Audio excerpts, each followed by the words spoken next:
सभी मसीही भाई बहनों को यीशु के नाम में शालोम, प्रेज द लॉर्ड, जय मसीह की।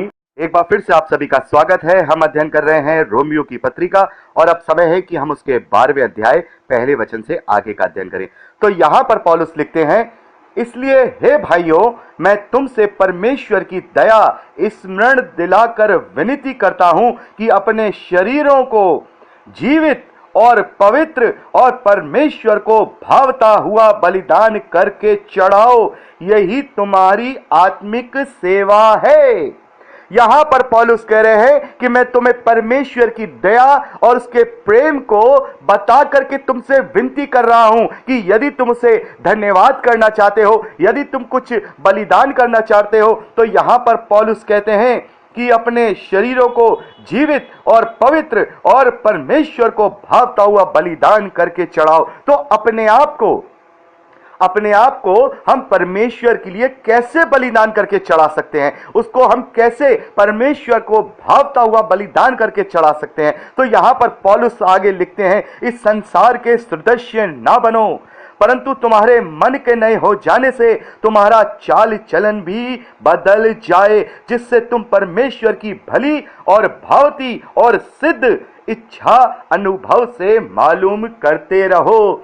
तो यहां पर पौलुस कह रहे हैं कि तुम अपने स्वभाव को बदल के, अपने चरित्र को बदल के, अपने चाल चलन को बदल के, जो प्रभु यीशु मसीह ने हमें सिखाया है उसके अनुसार अपने जीवन को चल के तुम अपने पवित्र शरीर से, जीवित शरीर से परमेश्वर को भावता हुआ बलिदान करके चढ़ा सकते हो। यानी जो तुम्हारा चाल चलन है, जब वो परमेश्वर की दृष्टि में खरा है, तुम्हारा स्वभाव जो प्रभु यीशु मसीह के स्वभाव में झलक लाता है, तुम्हारा जो चरित्र है वो प्रभु यीशु मसीह के चरित्र में झलक लाता है, तो इसका मतलब यह है कि तुमने अपने जीवन को जीवित और परमेश्वर को भावता हुआ बलिदान करके चढ़ाया है। परमेश्वर हमसे ये नहीं चाहता कि हम परमेश्वर के लिए, उसके लिए बनाई हुई उसकी सृष्टि में से कोई चीज ला करके चढ़ा दे, जैसे हम अन्य जातियों में देखते हैं।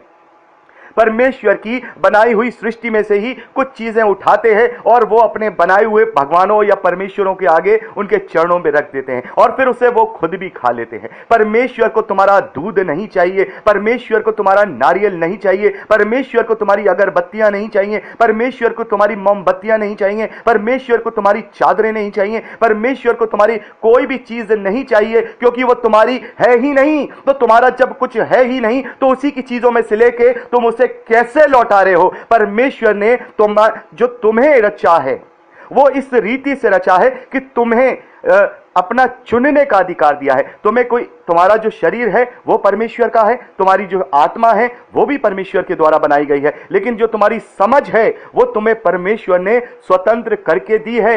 जैसे शैतान था, उसको भी चुनने का अधिकार था, उसकी भी बुद्धि स्वतंत्र थी और उसने उसी बुद्धि और उसी स्वतंत्रता के द्वारा परमेश्वर का विरोध किया। 1/3 स्वर्गदूत भी उसके साथ मिल गए, लेकिन बाकी बचे हुए स्वर्गदूत आज भी परमेश्वर के साथ हैं, क्योंकि वो अपनी बुद्धि का उजाले के साथ, सच्चाई के साथ अपना जो समर्थन है वो परमेश्वर के साथ बनाए हुए हैं। ऐसे ही मनुष्य के पास अपना कुछ भी नहीं है, उसका ये शरीर भी परमेश्वर का है, ये आत्मा भी परमेश्वर की है, लेकिन हमारी जो समझ है वो हमारी अपनी खुद की है। हमारा चाल चलन हमारा खुद का अपना है, हमारा स्वभाव हमारा अपना खुद का है, हमारा जो सोचने का तरीका है वो हमारा अपना खुद का है। हमारी हर एक चीज जो हम इस धरती पे करते हैं अपनी इच्छा के अनुसार, उस चुनने के अधिकार के द्वारा, वो हमारा अपना है। तो यहां पर तुम परमेश्वर की तरफ चलो या परमेश्वर के विरोध में चलो, ये तुम्हारा अपना है, ये परमेश्वर का नहीं है। परमेश्वर ने इसमें कोई रिमोट कंट्रोल नहीं बनाया है, इसमें परमेश्वर ने कोई प्रोग्राम नहीं बनाया है कि यदि तुम मेरे विरोध में चलोगे तो मैं तुम्हें रोक लूंगा, यदि तुम पाप करोगे तो मैं तुम्हें रोक लूंगा। मैं तुम्हें रास्ता दिखा सकता हूं, मैं तुम्हें सच्चाई बता सकता हूं, मैं तुम्हें उजाला दिखा सकता हूं, लेकिन फैसला तुम्हें ही करना होगा। परमेश्वर ने जब आदम को अदन की वाटिका में रखा था तो परमेश्वर ने उसे पहले ही चेता दिया था, परमेश्वर ने उसे पहले ही बता दिया था कि तुझे इस वृक्ष का फल नहीं खाना है, यदि तू इस फल को खाएगा तो अवश्य ही मर जाएगा। लेकिन वहां पर आदम ने अपनी बुद्धि जो उसके बस में थी, जो उसकी अपनी थी, उसे वहां चलाया। हव्वा के कहने में आकर और हव्वा ने शैतान के द्वारा भरमाए जाने के कारण उसको फल को खाया और उस मृत्यु को प्राप्त किया, जो मृत्यु उस फल के खाने के द्वारा, इस पाप की जो मजदूरी थी उसके द्वारा जो उसे मिली। तो यहां पर पौलुस कह रहे हैं अपने जीवन को, अपने मसीही जीवन को, जो मसीही जीवन तुम बदल चुके हो, तुम नया जन्म पा चुके हो, तुम्हारा सारा पुराना मनुष्य तत्व, तुम्हारे सारे पुराने पाप प्रभु यीशु मसीह के साथ जब गाड़ दिए गए हैं, तुम उसके समान उसकी सृष्टि में उसी के साथ नए जीवन की चाल के लिए जी उठे हो। तो उस चाल चलन के द्वारा, अपने चरित्र के द्वारा, अपने बर्ताव के द्वारा, अपने प्रेम के द्वारा, अपनी दया के द्वारा तुम अपने आप को इस प्रकार से उस पर बलिदान चढ़ा सकते हो, उसको धन्यवादी दे सकते हो। हम किस प्रकार का बलिदान चढ़ाएं? तो यहां पर भौतिक रूप से जो बलिदान बहुत से लोग देखते हैं, वो चढ़ाने की कोशिश करते हैं। वो ये सोचते हैं कि हमने परमेश्वर के लिए ये कर दिया, हमने परमेश्वर के लिए ये भला काम कर दिया। लेकिन नहीं, यदि हमारे जीवन में पाप है तो परमेश्वर हमारे उस भेंट को स्वीकार नहीं करेगा। हम देखते हैं जब हम उत्पत्ति की पुस्तक पढ़ेंगे तो वहां पर केन और हाबिल के विषय में बताया गया है। जो आदम है उसके दो पुत्र हुए, सबसे पहले केन और हाबिल। तो वहां पर हम देखते हैं वो दोनों ही अपनी अपनी भेंटें परमेश्वर को, अपनी जो पहली भेंट थी वो चढ़ाने के लिए गए। लेकिन परमेश्वर ने हाबिल की भेंट को स्वीकार किया, लेकिन केन की भेंट को स्वीकार नहीं किया, क्योंकि वो अपने भाई हाबिल से ईर्ष्या करता था, वो शैतान के रास्ते पे चलता था, वो शैतान की सिखाई हुई बातों पे चलता था। इसलिए परमेश्वर ने उसकी भेंट को स्वीकारा नहीं। यदि हमारा मन, हम खुद को, अपने आप को उस चाल चलन में नहीं बदलेंगे, अपने जीवन को प्रभु यीशु मसीह के स्वभाव, उसके चरित्र के जैसा नहीं करेंगे, उसकी झलक में नहीं करेंगे, तब तक हमारा परमेश्वर भी हमारे बलिदानों से खुश नहीं होगा, चाहे हम कुछ भी करते रहें। मान लीजिए अगर मेरे मन में पाप है और मैं परमेश्वर के विरोध में हूं, मेरा चाल चलन परमेश्वर की दृष्टि में खरा नहीं है और मैं 40 दिन के उपवास रखता हूं, 40 दिन मैं भूखा रहता हूं, तो क्या परमेश्वर को मैंने सही मायने में बलिदान चढ़ा दिया? क्या मैं सुबह शाम परमेश्वर के लिए घुटनों पे बैठकर घंटों घंटों प्रार्थना करता हूं, घुटनों पे बैठकर परमेश्वर की स्तुति और आराधना करता हूं, लेकिन मेरे जीवन में परमेश्वर के ग्रहण योग्य बातें नहीं है, अपने चाल चलन को, अपने चरित्र को मैंने अभी तक परमेश्वर के ग्रहण योग्य नहीं किया है, तो क्या परमेश्वर वो मेरी 2 घंटे की आराधना स्तुति स्वीकार करेंगे?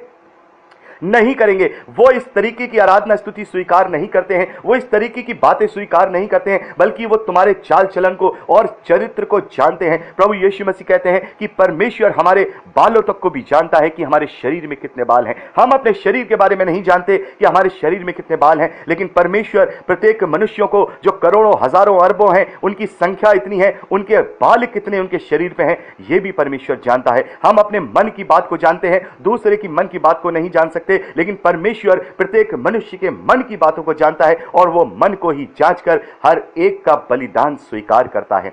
तो यहां पर पौलुस कहते हैं कि अपने चाल चलन को प्रभु यीशु मसीह में बदलकर तुम परमेश्वर की भली और भावती और सिद्ध इच्छा को अनुभव से मालूम करो। अपने चाल चलन को, अपने चरित्र को तुम परमेश्वर के ग्रहण योग्य बनाकर उसका सच्चा, जीवित और परमेश्वर को भावता हुआ बलिदान करके चढ़ाओ। यही तुम्हारी आत्मिक सेवा है और कोई सेवा परमेश्वर तुमसे नहीं मांग रहा।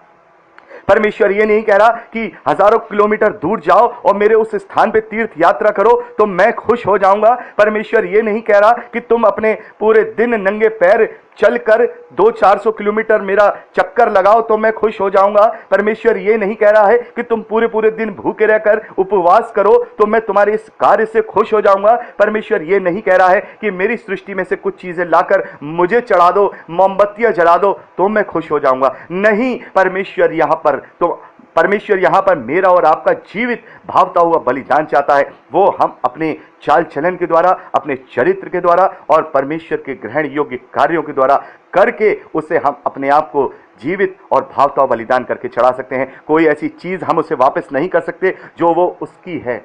हम केवल अब उस इच्छा को उसके अधीन कर सकते हैं जो वो हमारी है। हमारा क्या है? हमारी केवल इच्छा हमारी है, हमारे चुनने का अधिकार हमारा है। वो अधिकार हम परमेश्वर के अधीन कर सकते हैं। हम परमेश्वर की इच्छा को अपनी इच्छा से मिला सकते हैं। यही हमारा जीवित भावता हुआ बलिदान होगा जो परमेश्वर के ग्रहण योग्य है और परमेश्वर को वो ही भाता है। यहां 3 वचन में पौलुस कहते हैं, क्योंकि मैं उस अनुग्रह के कारण जो मुझको मिला है, तुम में से हर एक को कहता हूं कि जैसा समझना चाहिए उससे बढ़कर कोई अपने आप को न समझे, पर जैसा परमेश्वर ने हर एक को विश्वास के परिमाण के अनुसार बांट दिया है, वैसे ही सुबुद्धि के साथ अपने आप को समझे। तो यहां पर पौलुस कहते हैं कि जो मनुष्य है, उस मनुष्य को परमेश्वर ने अलग अलग तरीके से बांटा है और हर मनुष्य को अलग अलग तरीके से यहां पर रचा है।